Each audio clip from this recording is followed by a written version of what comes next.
My friend Elliot Johnson, a former Atlanta Brave, but a Durham Bulls legend, joins us on the Adam Gold Show. We're down to four. We'll talk about the four that we have left, but I want to go back to last night. Phillies hit, three home runs, one in the, fourth, one in the fifth, one in the sixth, the first and the last by Nick Castellanos. He was great. They really turned the tables on Atlanta. It looked like Philly hit the big ball. Atlanta only had one game where they socked the ball out of the yard. What's your take on what we just saw for the second straight year? Well, I think the narrative for most of the teams has been the same, Adam, where there's continuity. There's I think that the teams that had time off came out flat. I think that's abundantly clear for the most part. The Phillies, like last night, Strider still was throwing 100, but his breaking ball wasn't the same, Adam. Mm-hmm. So I think he probably was pretty tired overall because I think Trey's home run was breaking ball. Castellanos' first home run was a breaking ball. The third home run was a heater, and he hit that ball. I don't know if it's landed yet. But I think that overall the Braves were flat. Obviously, the Dodgers were really flat. The Rangers have been exceptional. The O's were flat. So, I mean, I'm excited for the teams that are in it. Credit to the Diamondbacks. I think that's exciting. I'm happy for Longoria get back into a potential opportunity to get back to the World Series. But there's so many different guys that you guys can watch that are North Carolina folks. Zach Gallen went to Carolina. Trey Turner went to State. Longo played for the Bulls. There's so many different guys that have come through Durham or the Triangle in some way, shape, or form. So it's obviously a great time of year to be watching baseball. All right, so last night, Braves fans tweeting through it, and I appreciate that. And look, I was rooting for the Braves. I really thought the Braves would figure it out and come back and beat the Phillies. And when they won Game 2, I thought they were okay. I thought they would figure out a way to at least get the series back to a fifth game in Atlanta. Did not happen. They got hammered in Game 3, and I wonder if that didn't demoralize them. But it's easy to say. Here's what somebody came back to me with. Well, Houston won, so not everybody loses. Maybe Houston had the right matchup for them. I don't know. But do you think that the layoff does matter? I do. I do think it matters. But do you? You were the player. I was just a watcher. Yeah, there's two sides of it. If you're looking to get healthy, so like you could argue that the Rangers, it's probably more to their benefit to get Scherzer back. I think we've talked about that, Adam. So like if your pitchers are abused and overused, it's good to have some time off. If your hitters are hot, though, I can tell you from experience, I can't wait to hit again. If I'm 4 for 4, I want another at bat. If I'm 0 for 4, I'm good with a breather. Okay, but if you're hot, like the Phillies are hot right now, holy cow. The Rangers are hot.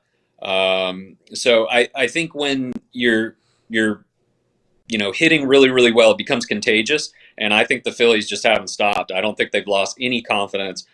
Here's an interesting observation from last night's game. One of the unspoken rules about baseball, Adam, is if the first guy swings at a pitch and gets out, especially when there's a starter in, you're supposed to take the next pitch.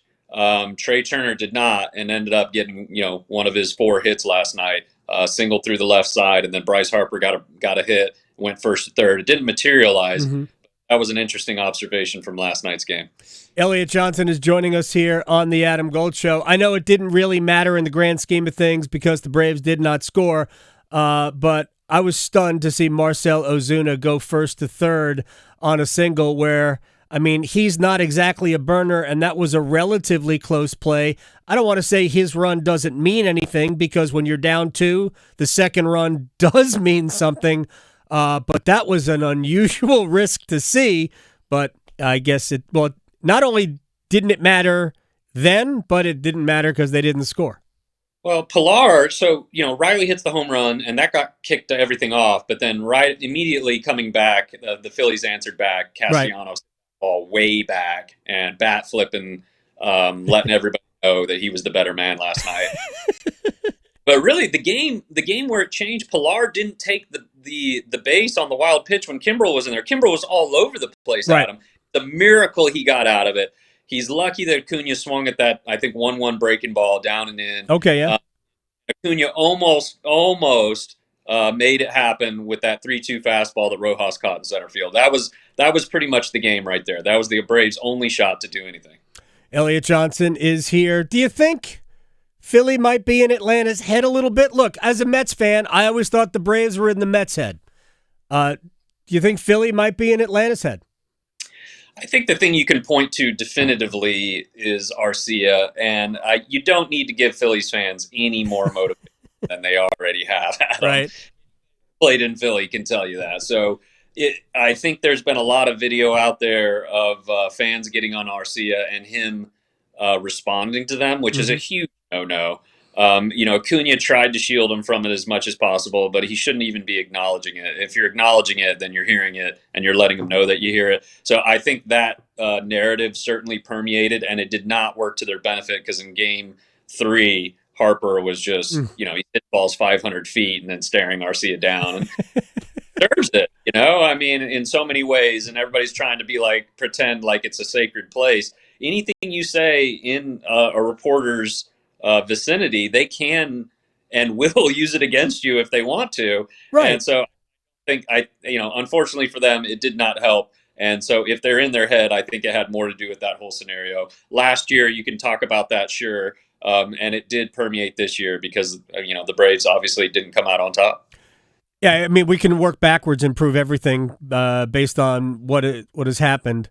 I don't understand the angst over it was said and reporters were around, so it's fair game. I don't get why everybody's been so. I saw there was somebody, I don't even know what network it was. I just saw a clip on Twitter of somebody blasting bloggers and nobody. I'm like, the person who wrote it is a member of the Baseball Writers Association.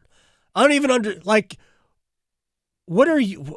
This is not this is not mother's your grandparents' basement. They want the Braves to win. I mean, that it's abundantly clear. So, if you have a horse in the race, which I don't. I mean, I guess I'm rooting for the Phillies over the two out of the two teams.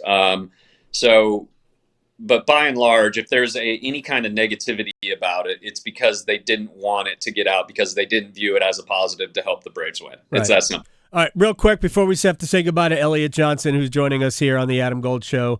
I know you're not rooting for Houston, so how does that series work out? Yeah, the Rangers look great.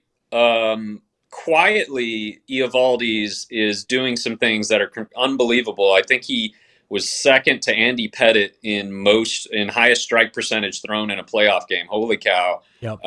This is a guy that's had multiple TJs. And he's still just an absolute animal.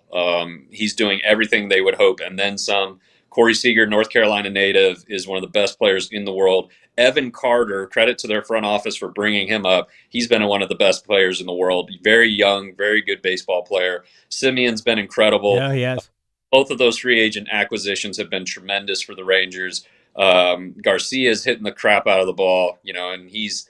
If they can continue to get production out of him, it's going to be a really good series. But we'll see what Max Scherzer can do. He's kind of the wild card in the deck to see if he can revert back to the Scherzer we know, or if he's going to be the Mets' Max Scherzer. I mean, let him give them 4 innings. He can't.